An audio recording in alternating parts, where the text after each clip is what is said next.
KPBS On Demand is supported by Fleet Science Center's newest exhibit, Survival of the Slowest. See firsthand how nature's smallest, slowest, and weakest creatures can not only survive, but thrive in the wild. Open May 24th through September 1st. Learn more at fleetscience.org. Good morning, I'm Debbie Cruz. It's Monday, January 20th. How Tijuana is preparing for a Trump presidency. More on that next. But first, let's do the headlines. Almost 70% of South Bay households interviewed in a recent survey believe cross-border sewage is impacting their health. CDC surveyors talked to 189 households in October about the Tijuana River sewage crisis. 80% said the sewage has negatively impacted their quality of life. More than half think their health has gotten worse in recent years, while 18% sought medical help due to the crisis.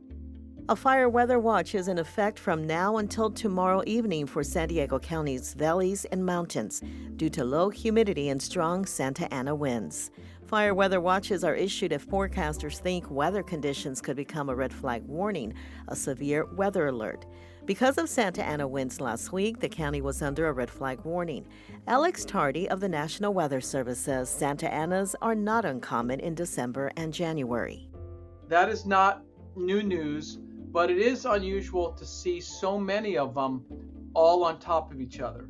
Strong winds, low humidity, and dry vegetation create a bigger potential for wildfires. There's a new parking scam to watch out for. Some San Diegans have received text messages telling them to pay a parking invoice. The messages look like they are from the city of San Diego, but they are not. To check if you have a citation, the city advises going to their website, sandiego.gov/parking/citations. You can also call the city's Parking Administration Department Monday through Friday from 9 a.m. to 4 p.m. From KPBS, you're listening to San Diego News Now. Stay with me for more of the local news you need.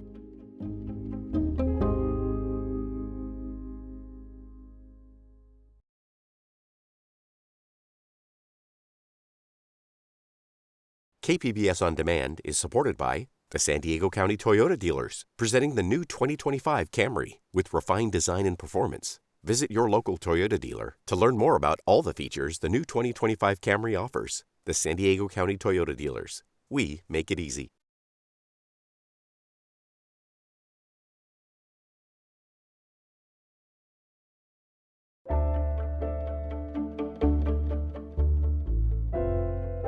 The San Diego Fire Rescue Department is trying something new to protect homes from wildfires. Reporter John Carroll tells us how one neighborhood may now be safer from fire. The sound of nozzles spraying out liquid could be heard Friday morning at the base of Coles Mountain along Wingspan Drive. But it wasn't water being sprayed.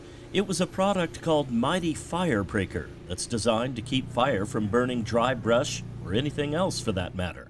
The product is citrus-based and approved by the EPA. Former San Diego Fire Chief Jeff Bowman says he believes in the product, especially after he conducted his own test on a dead Christmas tree he'd sprayed with the product 5 weeks ago. It's as dead can be, and we put a 3,000-degree torch on it and it wouldn't burn. A dead Christmas tree won't burn. I've never seen anything like it. Once and if fire comes, the hope is this Mighty Firebreaker product will be the ultimate example of an ounce of prevention being worth a pound of cure. John Carroll, KPBS News.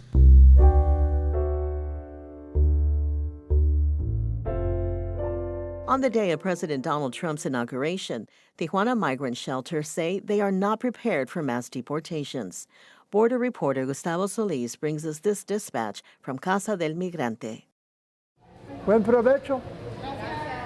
Father Pat Murphy loves Casa del Migrante. He especially enjoys giving visitors a tour of the migrant shelter in Tijuana's Buena Vista neighborhood. This is the patio where people hang out. Father Pat, as he is affectionately known, has lived here since 2013.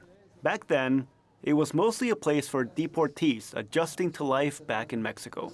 Everybody comes here, we do an interview, we say, look, if you're gonna stay here, we can give you up to 45 days, but you have to be willing to go out to work, and we'll help you find a job. And some people accept that right away. But in recent years, Casa del Migrante has become a place for families trying to seek asylum. Father Pat says the shelter is louder, more energetic, and full of life. Hola, gritón. ¿No tiene frío con esto? When we start taking care of families, we have to find a place for the kids to have activities and be able to play. Apart from the hustle and bustle that comes with children, things are calm, for now. There's plenty of room for families, and Father Pat has even noticed fewer deportees seeking help. But this period of relative calm may not last after today. President Donald Trump is beginning a second term, and he's promised an unprecedented crackdown on immigration, including mass deportations. In a cruel sense, it means 4 years of torture. I just came from the doctor, and the valet in the parking lot said to me, "You're going to be very busy." Father Pat worries that Tijuana is not prepared for mass deportations. Migrant shelters are underfunded, and city officials have not offered any direct aid. And so I expect if they don't help us, it's going to be people on the streets. And the weather is getting cold. Someday it's going to rain. It's going to be really bad. In recent weeks, officials in Tijuana and Baja California announced ambitious plans to open a shelter for 10,000 people. Tijuana Mayor Ismael Burgueño says it will be a dignified space where deportees can get access to social services and job training programs. Porque queremos dar el mejor resultado posible. But as of Friday, the mayor still has not disclosed where the proposed shelter would be or when it would open. A spokesperson for the mayor says the update was postponed to later this week. And this lack of detail or even a basic timeline does not inspire confidence. The government has not met with the shelters. They keep saying they have a place for 5,000, 3,000, 2,000. In the end, they have nothing. They have us. Father Pat and other experts say deportees need more than just promises of shelter beds. They're a vulnerable population in need of specialized services. Annie Lopez is a trained psychologist who specializes in helping deportees and migrants. Her office in Tijuana is decorated with colorful drawings of kids writing, "I love you," and "Merry Christmas." She says the transition is hardest on deportees who have spent decades in the U.S. Mira, lo que yo he visto en la consulta es este cambio de tanto tiempo allá y qué va a pasar aquí. Helping them readjust to life in Mexico is hard work. First comes the most pressing needs: clothes, food, shelter, and a job. And then comes the hard part, addressing the mental toll of deportation. Many are separated from families, and they just lost everything from their life back in the U.S. Van a estar solos, vulnerables, su familia lejos, si tienen consumo o adicciones. O sea, son muchos factores que en el caso de los hombres los ponen mucho riesgo. Lopez is especially worried for deported men who do not have healthy coping mechanisms. Without a support system, she says they're at high risk for drug and alcohol abuse. Father Pat says the people of Tijuana will have to step up, as they have in the past. Tijuana is very hospitable in that sense. There are a few people here and there who have a little xenophobia in their blood, but they should remember where they came from. Because most of Tijuana is not from Tijuana. Some people came from other parts of Mexico, and the migrants who are here have really built the city. Now, there's still a lot of uncertainty over what Trump will actually do. Congress will have to approve billions in funding to hire the personnel needed for mass deportations. But Trump could issue executive orders that block access to asylum. Gustavo Solis, KPBS News. School district leaders and state lawmakers are responding to fears about mass deportations under the incoming Trump administration. Education reporter Katie Anasta says they are proposing policies to limit ICE's access to schools. The San Diego Unified School District Board adopted a resolution last month reaffirming that it's a welcoming district for all students. It says the district will not permit ICE to access its facilities without a warrant. State lawmakers are proposing additional requirements. Assembly Bill 49 would require a warrant, a written statement of purpose, and permission from a superintendent. Assemblymember Al Murasucci is a Democrat who represents the South Bay area of Los Angeles. I introduced Assembly Bill 49 to send a message to all of our immigrant students, immigrant families, throughout the state of California that we have their backs. Current ICE policy says officers should avoid arrests and searches at schools and other places where children gather. Immigration attorney Tammy Lynn says even without changes to policy, threats of mass deportation can reduce attendance. When you have this rhetoric, it scares these communities into not sending their kids to school, which impacts everything else, right? Enrollment rates may drop, which impacts the funding for that school, which impacts the district. It goes all the way down the line. San Diego Unified has also published a webpage with resources for immigrant and refugee students and families. Katie Anastas, KPBS News. The second inauguration of President Trump has some scientists concerned about the future of research cooperation between the U.S. and China. SciTech reporter Thomas Fudge spoke with a UC San Diego professor about how joint research can continue.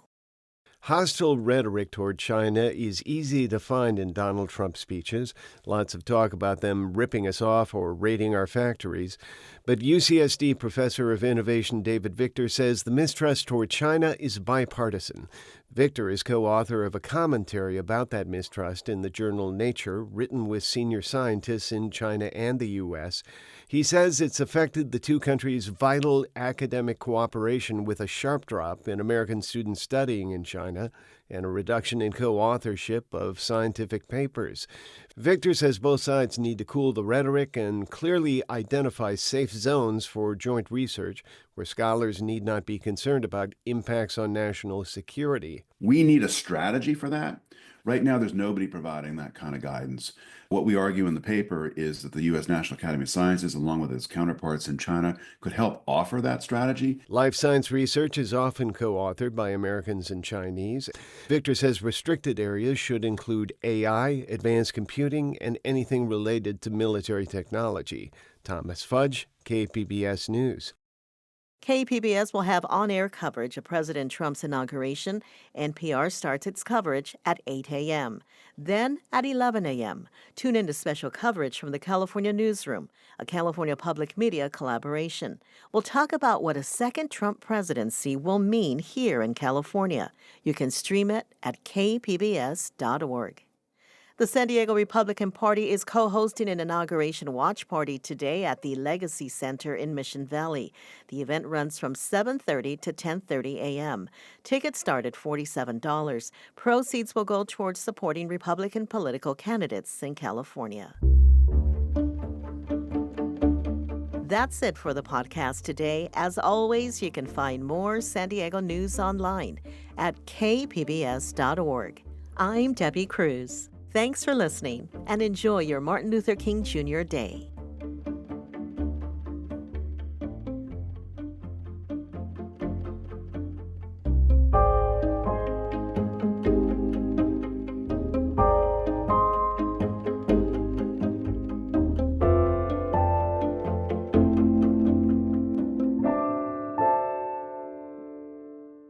KPBS On Demand is supported by the National Conflict Resolution Center. Geopolitics, a divisive election year, and strained budgets are all topics that can create tension in the workplace. NCRC can help workplace leaders navigate polarizing issues with the Culture, Communication, and Conflict Certificate. More at ncrconline.com.